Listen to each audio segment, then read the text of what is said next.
আসসালামু আলাইকুম ওয়া রাহমাতুল্লাহি ওয়া বারাকাতুহু। প্রিয় ভিউয়ার্স, আশা করি সবাই ভালো আছেন। আজকে যে বিষয় নিয়ে আলোচনা করব সে বিষয় হচ্ছে অন্তর্বর্তীকালীন সরকারের মাননীয় প্রধান উপদেষ্টা ডক্টর মোহাম্মদ ইউনূস স্যার তার জরুরি নির্দেশনায় ভূমি সেবায় আরও একটি নতুন মাত্রা যোগ হয়েছে। সেটি হচ্ছে ল্যান্ড সার্ভে গেটওয়ে চালু করেছেন তিনি। গত 6 এপ্রিল তার নিজের নির্দেশনায় এই ল্যান্ড সার্ভে গেটওয়েটি চালু করা হয়। এই ল্যান্ড সার্ভে গেটওয়ে চালু করার ফলে দেশে যে সকল সাধারণ জনগণ ভূমি অফিসে গিয়ে ভোগান্তির শিকার হন, সেই সকল ব্যক্তিদের আর ভোগান্তি পোহাতে হবে না, এমনটি তিনি জানিয়েছেন। এই ল্যান্ড সার্ভে গেটওয়েতে কি কাজ করতে পারবেন, আপনি কোন কোন ধরনের কাজ করতে পারবেন, এই বিষয়টি এখানে তুলে ধরা হয়েছে। তিনি বলেন, ভূমি ব্যবস্থাপনায় দুর্নীতি ও ভোগান্তি কমাতে দেশের ভূমি সেবাকে সম্পূর্ণভাবে ডিজিটালাইজ করা হয়েছে। আমরা জানি যে আমাদের দেশে ভূমি সেবায় এই ডিজিটালাইজ না থাকার কারণে বিভিন্ন দালালের আখড়া, তারপরে হচ্ছে আপনার দুর্নীতিবাজরা, এরা কিন্তু এই ভূমি অফিসের কাজগুলিকে কিন্তু ব্যাহত করে। সেই জন্যই কিন্তু এই ডিজিটাল পদ্ধতি যদি চালু হয়ে যায়, তাহলে আপনি ঘরে বসে কি কি কাজ করতে পারবেন, কোন কোন ডকুমেন্টস আপনি দেখতে পারবেন, এই বিষয়টাই কিন্তু তিনি বলেছেন। প্রধান উপদেষ্টা মোহাম্মদ ইউনূসের জরুরি নির্দেশনায় এই রূপান্তরের অংশ হিসেবে ঢাকা জেলায় 19টি ভূমি সার্কেল অফিসে উন্নত ব্যবহার বান্ধব ইমিউটেশন সফটওয়্যার পাইলটিং কার্যক্রম শুরু হয়েছে বলে জানিয়েছেন প্রধান উপদেষ্টার কার্যালয়। রোববার প্রধান উপদেষ্টা দপ্তরে এক সংবাদ বিবৃতিতে বলা হয়, তথ্য যোগাযোগ প্রযুক্তি বিভাগের নেতৃত্বে 4 ধরনের ভূমি সেবা অনলাইনে নাগরিকদের জন্য উন্মুক্ত করা হলো। সেবাগুলি হচ্ছে এলডি ট্যাক্স সারা দেশে, অর্থাৎ আপনি যে ভূমি উন্নয়ন কর দেন, আপনি যে ট্যাক্স দেন, সেটি যাতে করে আপনি ক্যাশলেস পদ্ধতিতে সরাসরি দিতে পারেন, এটি কিন্তু বলা হয়েছে। ইমিউটেশন পাইলট ফেজ ঢাকার 19টি সার্কেলে সরাসরি করা হয়েছে। 19টি সার্কেলে সরাসরি যাতে করে ইমিউটেশন বা নামজারি বা খারিজ এটি যাতে সরাসরি করতে পারে। আমরা কিছুদিন আগে কিন্তু একটি বিষয় বলছিলাম যে আপনি একটি জমি দলিল করার সাথে সাথে যাতে করে আপনার নামজারিটা ওই একসাথে হয়ে যায়, কারণ দলিল করতে হলে আইন মন্ত্রণালয়ের সাব রেজিস্ট্রার অফিস থেকে করতে হয়, আর মিউটেশন করতে হয় সরাসরি আপনার ভূমি অফিস থেকে। তাহলে এই 2 মন্ত্রণালয়ের মধ্যবর্তী স্থানে কোনো ডিজিটাল প্ল্যাটফর্ম না থাকার কারণে সাধারণ জনগণের ভোগান্তি শিকার হতে হয় এবং ব্যাহত হয় কার্যক্রম।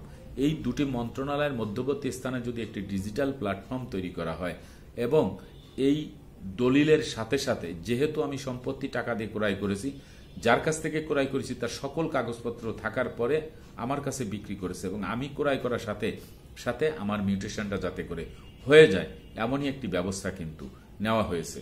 3 নম্বরে হচ্ছে ই পর্চা সারা দেশে চালু হয়ে যাবে, কারণ আপনি এখন যদি ভূমি মন্ত্রণালয়ের ওয়েবসাইটে ঢুকে আপনার পর্চা খোঁজ করেন, তাহলে সে অনেকের পর্চা পাওয়া যাচ্ছে না।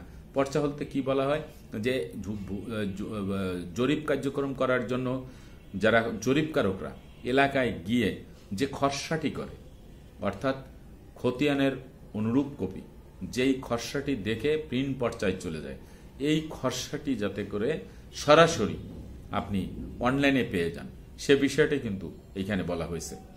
তারপরে হচ্ছে ই খতিয়ান এবং মৌজা ম্যাপ, অর্থাৎ আপনার ই পর্চাটা শেষ করার পরে যখন প্রিন্ট পর্চা হয়ে চলে আসে, প্রিন্ট পর্চা হয়ে চলে আসার পরে ওই প্রিন্ট পর্চাটাও যাতে করে আপনি অনলাইনে পেয়ে যান, সে বিষয়টা বলা হয়েছে। এবং আপনার জমিটা যে মৌজায়, সেই মৌজার যে মানচিত্র বা ম্যাপ বা নকশা, সেই নকশাটি আপনার জমির জন্য একান্ত প্রয়োজন, সেই নকশাটিও যাতে করে আপনি অনলাইনে পেয়ে যান, সে বিষয়টি বলা হয়েছে। এই 4টি সেবা কিন্তু আপনি ঘরে বসে সুন্দরভাবে পাবেন, সেজন্যই ল্যান্ড সার্ভে গেটওয়ে চালু করা হয়েছে এবং এটি 19টি সার্কেলে কিন্তু অলরেডি চালু করার নির্দেশ দিয়ে দেওয়া হয়েছে। এলডি ট্যাক্স সেবার মাধ্যমে ইতিমধ্যে প্রায় 200 কোটি টাকার মতন ভূমি রাজস্ব আদায় হয়েছে বলেও কিন্তু এই বিজ্ঞপ্তিতে জানানো হয়েছে। সরকারের কাজ কি? সরকারের যেই কাজ সেটি হচ্ছে যথাসময়ে সরকারের যে প্রাপ্তি ভূমি উন্নয়ন কর, এই ভূমি উন্নয়ন করটা যাতে করে যথাসময়ে সরকার আদায় করতে পারে, সেই লক্ষ্যেই কিন্তু এই সমস্ত যে আইন প্রণয়ন, বিধি প্রণয়ন, তারপরে আপনার পরিপত্র প্রজ্ঞাপন দিয়ে জনগণকে সচেতন করা এবং জনগণের কাছ থেকে সে যে ভূমি উন্নয়ন করটি যথাসময় আদায় করা যায় সেই পদ্ধতি বাস্তবায়ন করা। এতে করে সাধারণ জনগণের যে ভূমি সেটি সেফ থাকবে এবং এটি এই ভূমি থেকে তাদের যে ভূমি উন্নয়ন কর যখন দিতে যাবে তখন বুঝতে হবে যে তার সকল কাগজপত্র ঠিক হয়েছে, তার খতিয়ানে ধারাবাহিকতা আছে, তার নামজারি করা আছে, তিনি একক মালিকানা অর্জন করেছেন এবং তিনি তার খাজনাটি কিন্তু দিতে পারতেছেন।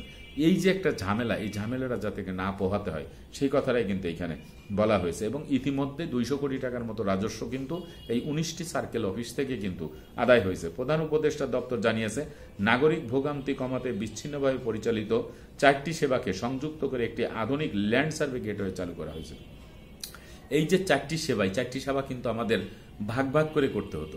একটা করতে হতো আপনার ইউনিয়ন ভূমি অফিসে যেয়ে খাজনা দিতে হতো, উপজেলা ভূমি অফিসে গিয়ে আপনার নামজারি করতে হতো, আপনার সেটেলমেন্টে যেয়ে আপনার সেই রেকর্ড খতিয়ানের যে পর্চা ভুল হলে সেটা যেতে হতো, নকশা নিতে হতো, ইত্যাদি ইত্যাদি।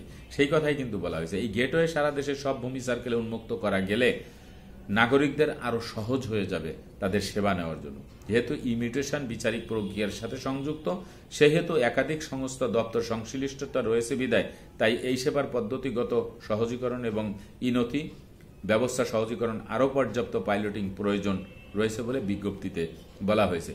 ইমিউটেশন যেটি আছে নামজারি, সেটি আরও একটু কঠোরভাবে দেখার জন্যই কিন্তু বলা হয়েছে। ভূমি সেবা রূপান্তর প্রধান উপদেষ্টা নিজে এবং দপ্তর, ভূমি মন্ত্রণালয়ের সিনিয়র সচিব SM সালেহ আহমেদ এবং ডাক, টেলিযোগাযোগ, তথ্য প্রযুক্তি মন্ত্রণালয়ের দায়িত্বপ্রাপ্ত প্রধান উপদেষ্টার বিশেষ সহকারী ফয়েজ আহমেদ তৈয়ব যৌথভাবে এখানে উপস্থিত ছিলেন।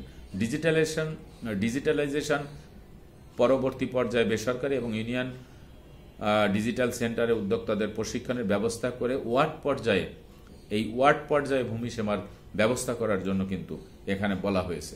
তাই এইখানে আমরা একটা জিনিস যেটি আমরা বুঝলাম যে আমরা যে 4টি কাজের কথা বললাম, যে আমাদের মিউটেশনের যে বিষয়টি, পর্চার যে বিষয়টি, খাজনা দেওয়ার যে বিষয়টি, এই যে বিষয়গুলি, এই বিষয়গুলি যাতে করে আপনি সরাসরি খতিয়ান, পর্চা, মিউটেশন, খাজনা দেওয়া, এগুলি যাতে করে একজন ব্যক্তি এই ল্যান্ড সার্ভে গেটওয়ের মাধ্যমে বাসায় বসেই তিনি করতে পারেন এবং তিনি যেন তার কাগজপত্রগুলি সুন্দরভাবে পেতে পারেন।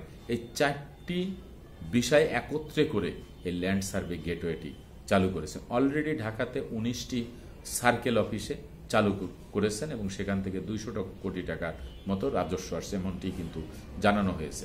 তাহলে আমাদের চ্যানেলে যারা সদস্য আছেন, আমি তাদেরকে সচেতন করার জন্য এই মন্ত্রণালয়ের যে মেসেজগুলি আসে সেই মেসেজগুলি আপনাদের সামনে তুলে দিই। আশা করি আপনারা এই বিষয়টি বুঝতে পেরেছেন, অবগত হয়েছেন। আজকের মতো ভিডিওটি এখানে শেষ করব। আগামীতে দেখা হবে অন্য কোনো ভিডিও নিয়ে। সে পর্যন্ত সবাই ভালো থাকবেন, সুস্থ থাকবেন আর আমার জন্য দোয়া করবেন। আল্লাহ হাফেজ।